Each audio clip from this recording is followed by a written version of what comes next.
Welcome to Mechanics of Solid Engineering 327. This is our last week of classes. We will only get through chapter 9. We'll just say that's a good place to stop. And there isn't a lot of new material, but we will spend some time working on homework problems, and I will define by Wednesday. I will have a study exam or a practice exam for the final, or at least define what we're doing. So let's start off with this method of superposition. I think I might turn the lights, the first set of lights up. Make it a little easier to see the slides on here. So again, this is chapter 9. So we talked about superposition earlier in the semester, where we allowed something to theoretically grow without a particular support, and we would look at how much did it change, maybe based on temperature or based on some force added to it, and then what would it take that reaction support to push it back into location. So that's the mindset. This is a little different approach, but it's still that idea of you let something happen and then analyze what you need to keep it in a certain location. All right, so deformations of beams are subjected to combinations of loading and may be obtained as the linear combination of the deformations from the individual loading. So that is very similar, really the same principle as we learned earlier in the semester. How do we do that? So we have tables of solutions for loadings and supports. So what do I have here? I have a beam with both an applied load and a distributed load. I have a pin at point A. I have rollers at point B. So those are the reaction forces. I want you to always think about the statics first, and you think about the force in Y and the force in X. And then over here on the second portion, we have just a force in Y because it is a roller. Now, if I thought about the two loads kind of in a separate sense, I have this applied load, the 150 kilonewtons, and then I have a distributed load that goes all the way across. So we can think of those separately. All right, so how does that work? Let's look at an example. Excuse me. Let's look at an example. This happens to be sample problem 9.7. So I have, again, first stop and think about the statics. What is my reaction forces? This is, we'll have an unknown force, a force and unknown quantity and direction, and then a moment here. This end is free over here, and I have just a distributed load. Now, I also want you to always stop and think about what boundary conditions, what do I know? I know that the change in Y has to be 0 here at this point, and the any change in slope will be 0 at that point A. Over here at point B, I don't really know anything, right? Because it's a free end, it can move up and down, it can change slope. So those are the kind of things I want to think about. So if I broke it into pieces, I have my my distributed load. Okay, so here is exactly what you see above. And then what is loading 1? Well, if I thought of it as a distributed load all the way across, but then I'm kind of subtracting, right? This load goes up, it's in the opposite direction. It's as if I'm supporting with an equal and opposite load in the first portion, okay? Interesting, let's walk through that again. So I have my, this is what I'm trying to achieve, is a distributed load just on the second half from point C to B. So I distribute that load all the way across because now it's a constant, right? Instead of something that's a change. And then I have an equal and opposite load in just the first half. Okay, interesting approach. How about the deflection? So again, this is slope, which we model using theta. We also are looking at the change in Y. So I have this change in Y, and I have how does that slope change? So again, this is what I'm trying to achieve. This is from the original sketch. What's given. How about if I distribute that load all the way across? Well, I have a nice, well-behaved, curved beam that ends up at some location y sub b, the first portion, and theta sub b, the first portion. If I'm pushing up in the first half of the beam, I end up with y sub b pushed up and theta sub b. All right, so I have those two pieces that I'm going to essentially, kind of feels like subtraction, but we think about adding opposites. Excuse me. All right, so again, I have the first condition, so I broke it apart. So how do I do the math? I have theta sub b for the first portion is whatever my distributed load times, I'm concerned that that little laser beam isn't going to show up on the video. Here's my distributed load W. Again, remember that's a per unit of length load. What is the overall length is L, so that's to the third power. And then my 6 times E times I. Okay, so this would be an equation that we have been given. It's one of those that we have in our back pocket or in our toolbox. So I have my modulus of elasticity times my moment of inertia. To find the deflection in Y, I have the distributed load times the length to the fourth power over 8 EI, all right? And remember those negative signs. I didn't point those out. Why are those negative? Because it's gonna come down, right? We know that from this load, it's gonna come down. So that's why we have a negative. My second loading, I see that I have similar equations. However, it's only over a portion of it, right? If this is L and this is L over 2, when I take that to the third power, what's 2 to the third power? 2, 4, 8, right? So 8 times 6, that's where we get the 48. So 8 times the 6 gives me that 48. Same thing here. I have L over 2 to the, so 2 to the third power, 8 times 8 is 64, but we had another component. We have, I'm sorry, it's to the fourth power. So 2 to the fourth power is 16. So 16 times 8 is 128. There we go, I'll get it. So in this beam segment CD, it's 0, right? Because there's nothing happening there. So we know that that's a straight line. So I have, again, this second condition is summarized in this way. So I have this piece, and then I have this piece, and so I can bring those pieces together, add them, and I find out I have an expression for the overall change in Y over that distance, all right? So that's my overall change in Y. All right, again, always remind yourself how you took this original diagram and broke it into 2 pieces, all right? So if you're working it on your paper, you would have that still up there.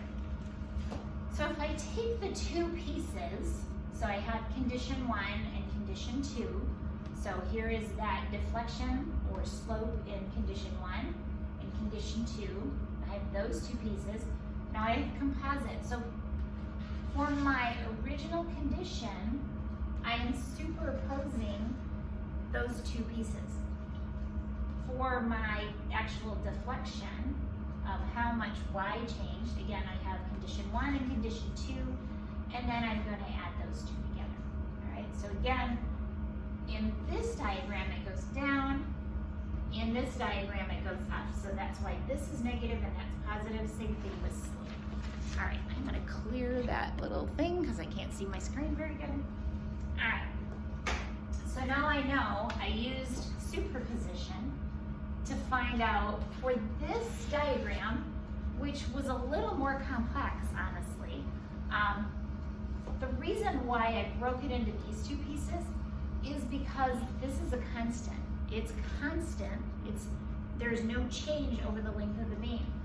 In this case, we have a change, but this part doesn't affect anything, right? Because there's no force applied. So that's the trick, is to learn how to break those down, right? As it is in almost everything. All right, let me make sure I got all my pieces down. All right, so when we talk about statically indeterminate beams, I have some sort of unknown force. I have my unknown reaction, but I know it's going to come back to zero. Okay, so in this case, I'm going to look at how do I make it come back to zero. So I'm going to break it into, I have this distributed load. Pretend that B, this reaction force at B, was removed. So again, that is very much like what we did earlier in the semester with superposition. So pretend that reaction force at B is removed, and then I have a piece where I just push it back into location, okay, to see what would it take to overcome it. So we're going to designate one of them as redundant and eliminate or modify the support, because I have too many unknowns. That's the problem. I have too many unknowns. So I decided that B was that one that was redundant, and I removed it for a minute. We find out what is the deflection of the beam without that support, and then we're going to treat that redundant reaction, which in this case is the reaction at B, and say it's unknown. It's an unknown, and I had an unload load. Instead of thinking of it as a reaction force, it's like a negative load or a vertical load in the up position. And what that must be is something that brings us back to that original support. All right, so let's try that. Again, this is one of these, this is definitely a chapter where most of what you're gonna learn are in the sample problems. So make sure you're looking at all of them, even if we don't have time in class. All right, so my sample problem says I have a roller support here, a roller support here, and a pin support here. Well, hopefully remember statics enough to go, ooh, I've got 3 supports. That's going to be a problem, right? It's going to be redundant. And so I can already guess which one they're going to remove. This one right here is actually physically redundant. However, it may be needed in order to achieve what they want to achieve. So for this it's a uniform distributed load, and I have 3 reaction forces, right? So I have a pin at A, rollers at A, rollers at B, and a pin at C. So we model it in such a way that we say this reaction force at B is redundant. So for the first condition, I'm going to pull it out of the way, and I just have the rollers at A and the pin at C. And then for the last condition, I'm removing this distributed load, and I'm saying, what do I have to do? What is that reaction force to bring it back into the original condition? Okay. So again, I'm going to look at both deflection and change in slope. Now, I have a change in slope near A, and I have a deflection in B, right? If B is not there anymore, right? So this is condition 1, where B has been removed, and I have a deflection or a change in Y at B. If I put that support back, now I have a different slope at A, right? Now it pushes it up, and I have a deflection up in Y, all right? Kind of interesting. These take just a little practice to kind of get the hang of this one. Really interesting. I'm absolutely think that superposition is one of the coolest things we learn in mechanics and solids, so that's pretty cool. All right, so I have my my original condition. It's 2/3, 1/3 split. The length is L. 2/3 of it is to the left of B, 1/3 is to the right of B. If I have my distributed loading, now I'm kind of jumping some of the stuff we've covered the last few days. So I'm assuming that you can go ahead and do that first derivative and the second derivative. I'm sorry, integrate. Integrate the first time, integrate the second time to get the equations that you need. Okay, so this would be the second integration of this distributed load. So we have negative W over 24EI. How do I model the distance? Remember, x is the distance from the left end. So I have x to the fourth, 2 times the length times x to the third, and then the length to the third times x. Right, again, that comes from that first and second derivative that we would need to do first. Then, what is my first condition?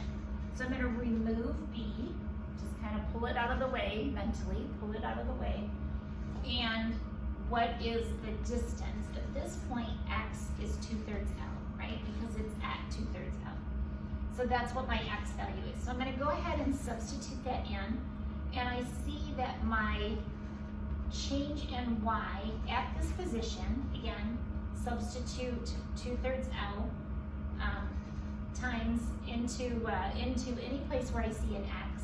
So I'm going to put that in, and I get an expression for what is the change in y at that point. Okay? So that's one of the pieces of this that I need. Now I need to look at what happens if I put b in. So I literally think of it as some